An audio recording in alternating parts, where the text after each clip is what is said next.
करून आणि TET CT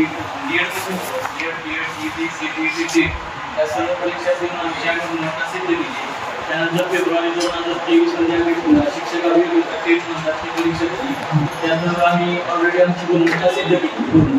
आणि त्यानंतर मग आणि टेट परीक्षा झाल्यानंतर 6 महिन्यानंतर शासनाचा एक जी आर येतो 13 ऑक्टोबर 2023 त्यात असं सांगितलं जातं की आम्ही इंग्रजी माध्यमाच्या सेपरेट रिझर्वेशन देतो. आणि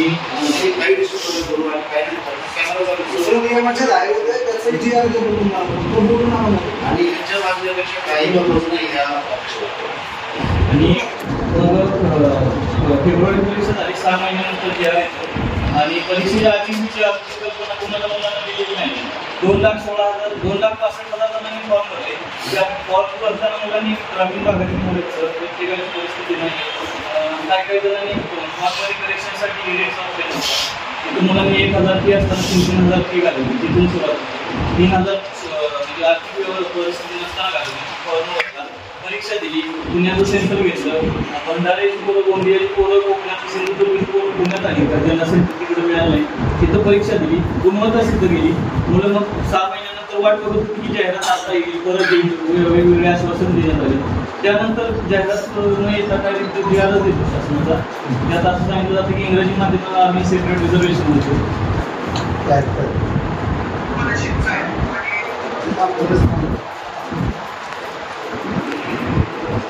आणि गुणवत्ता सिद्ध केल्यामुळे सगळ्यांना एक आशा होती की आपण आता लागतोय. घरचे सर्वांच्या घरचे पण खुश होती की आता आपला मुलगा एक सरकारी नोकरी होणार आहे. आपल्या घरची परिस्थिती हालाकीची ते आता कुठं तर सुधरेल, कुठं तर आपल्याला न्याय मिळेल. आपण जे हाल अपेक्षा सुचते ते आपल्या मुलामुळे चित्र बदलेल अशी ग्रामीण भागात परिस्थिती होती. मग असं असताना 6 महिन्यानंतर जे इंग्रजी माध्यमाला सेपरेट रिझर्वेशन दिलं जातं. पण 20% जी आर होता तो तुम्हाला पण माहिती आहे सर, पोर्टल स्टेट काळात 2019ला. त्यानंतर त्यात सांगितलं की अनरिजनेबल कारण आहे शासनाचं की त्यांना 20% का बरं द्यावं आम्ही.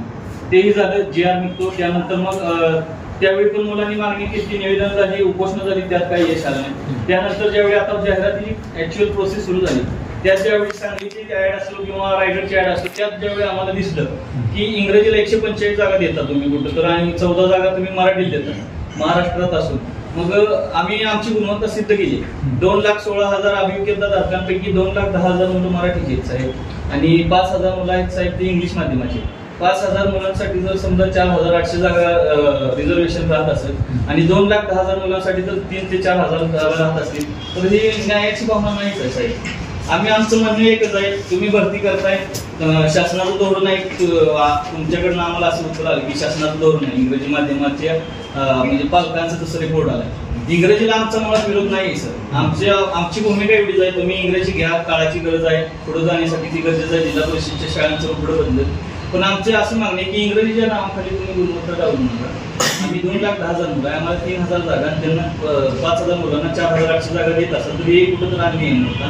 आणि भरती करत असताना फक्त गुणवत्तेवर आधारित, मेरिटवर आधारित करावी, ना की कोणत्याही माध्यमाचा विचार करण्यात यावा. KVS असो, नवोदय विद्यालय असो किंवा कोणतीही एक्झाम असो त्यात सुद्धा भरती होती ती गुणवत्तेच्या आधारावर होती. आणि आता बिहारमध्ये जी भरती झाली तर बिहारमध्ये पण साहेब आपल्या महाराष्ट्रातली 800 मुलं लागली. तिथं माध्यमाचा विचार केला गेला नाही साहेब. त्या सरकारचं एकच म्हणणं आहे आम्हाला गुणवत्ताधारक शिक्षक आहे. त्यामुळे तिथं जर असं होत असेल तर आपल्या महाराष्ट्रातच अशी नाही आपल्याकडे भूमिका का होत नाही की आपल्याला गुणवत्ताधारक शिक्षकांची गरज आहे. आणि सेमी इंग्रजी शाळांमध्ये इंग्रजी माध्यमाचीच का बरं आवश्यक आहे. त्यात क्रायटेरिया शासनानं असा लावला की 2 वर्ष इंग्रजी BEdचा क्रायटेरिया लावला सेमी इंग्रजी आणि साधन व्यक्तीसाठी. मग जर आमच्याकडे sir BA MA PhD BSc MSc केलेली मुलं साहेब इंग्लिशमधनं त्यांचं ऑलरेडी ग्रॅज्युएशन पोस्ट ग्रॅज्युएशन इंग्लिशमधून झाली साहेब. जर तुम्ही फक्त BEd इंग्रजीचा जर विचार करणार असता तर साहेब मग इंग्रजी मराठी DEd कॉलेज बंद केले असते तरी चालले असते. आम्ही ऍडमिशन घेतलं नसतं. आई वडिलांची तिथं पैसे आम्ही नसते इन्व्हेस्ट केले त्यावेळी. आणि मग आता आम्ही सोलापूर जिल्ह्यात आलो साहेब. माझ्या जिल्ह्यात 2015 नंतर इंग्रजी DEdचे कॉलेजेस बंद झाले. मला त्या कॉलेजला ऍडमिशनच मिळालं नाही ना. माझी चूक आहे. आम्ही मराठीतनं केली ही चूक नाही कारण आम्हाला ते ऑप्शन नव्हतं म्हणून आम्ही मराठीतनं केलं. आणि आम्ही ऑलरेडी आता परीक्षा देऊन सिद्ध केली आमची गुणवत्ता काय असेल. तर आमची एवढीच मागणी की फक्त माध्यमाचा कोणताही विचार न करता गुणवत्तेच्या आधारावर भरती करण्यात येईल. आणि जो साधन व्यक्तीचे जे पद आहे ते तुम्ही भरताय प्रत्येक केंद्राच्या केंद्राच्या शाळेस्तरावर. मग तेही भरताना तुम्ही गुणवत्तेचाच विचार करा. तिथं साधारण व्यक्तीच्या नावाखाली इंग्रजी माध्यमाला प्रोटेक्शन देण्याची गरज नाही. असं माझं ट्रेनिंग प्रोव्हाइड करा. आम्ही पण ट्रेनिंग घेऊ. माझा अजून एक मुद्दा होता सर, माझा अजून एक मुद्दा होता. 2010 साली इंग्लिश मिडियमचे टीचर्स ऑलरेडी घेतले गेले. मग ते काय करतायत? त्यांना तुम्ही त्या जागेवर का नाही अपॉइंट करतायत? हा भरतीतून का त्यांना घेतायत?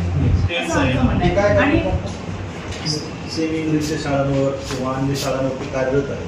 त्यांना सेमीच्या शाळावर जे इतर ठिकाणी असतील त्यांना सेमीच्या शाळेवर ते शिक्षणाधिकारी मुख्य कार्यकारी किंवा सेवक देऊ शकतात. काही असतील तसे, पण त्यांच्या नियुक्त्या 20% कोट्यातून झाल्यामुळे त्यांनी प्राधान्यानं सेमी इंग्लिशच्या शाळांवर त्यांना देणं अपेक्षित आहे. ती काही एकूण मंजूर किंवा कार्यरत ह्या संख्येच्या तुलनेने जर बघितली तर ती एकाच भरतीमध्ये भरती झालेली आहे. त्याच्या अगोदर झाली नाही किंवा 2017 नंतर 19च्या भरतीमध्ये देखील भरती झालेली नव्हती. आता पहिल्यांदा म्हणजे 2010 नंतर भरती त्या शिक्षकांची होते. म्हणजे मंजुरात शिक्षक संख्येच्या तुलनेनं जी बघितली तर ती कमी आहे. आता आपण पहिल्यांदाच भरत असल्यामुळे आपल्या भरतीमध्ये ते आपल्याला जास्तीचे दिसत आहे. असं आहे. म्हणजे टोटल साधारण 2,500च्या जवळपास म्हणजे 2300-2000च्या आसपास ती त्यांची राज्याची टोटल मागणी येत आहे असं दिसतंय. आमचा विरोधाची जवळपास 5,000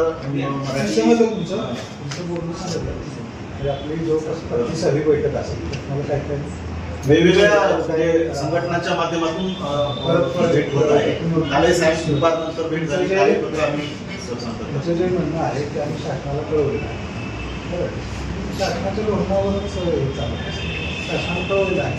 तुमच्या भावना ज्या आहेत शेवटची भावना कळवली तर आम्ही काल 5 वाजता कळवली. त्याची कॉपी पण मला खाली बसली. सर असं नाही की तुम्हाला आम्ही नजरअंदाज केलेला आहे किंवा तुमच्या सिन्स फर्स्ट डे म्हणजे हे तर आता तुमचा मी गेले 6 महिने त्या माध्यमाचा मुद्द्यावरचं आंदोलन आत्ताच आहे. तुम्ही ते भरती चालू करा.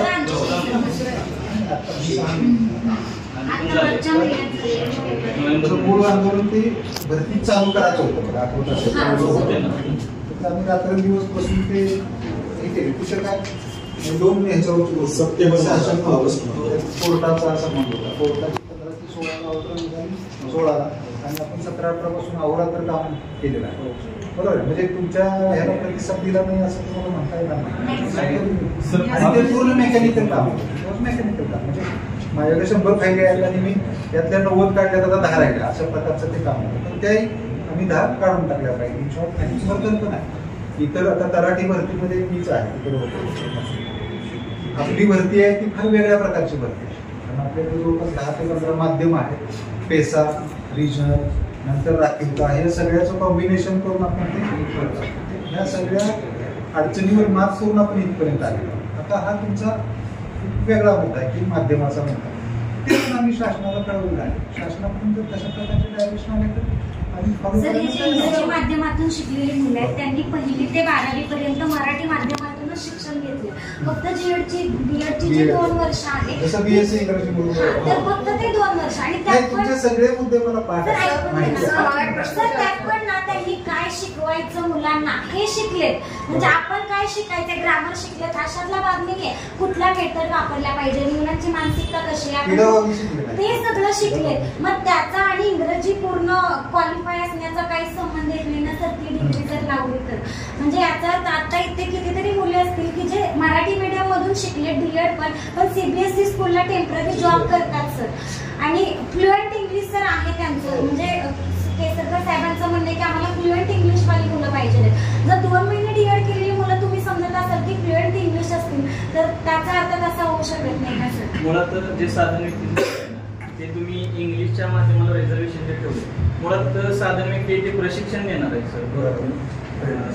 शाळा स्तरावर इंग्रजीचं अध्यापन कौशल्य विकसित करण्यासाठी तो शिक्षक उपलब्ध होणार आहे.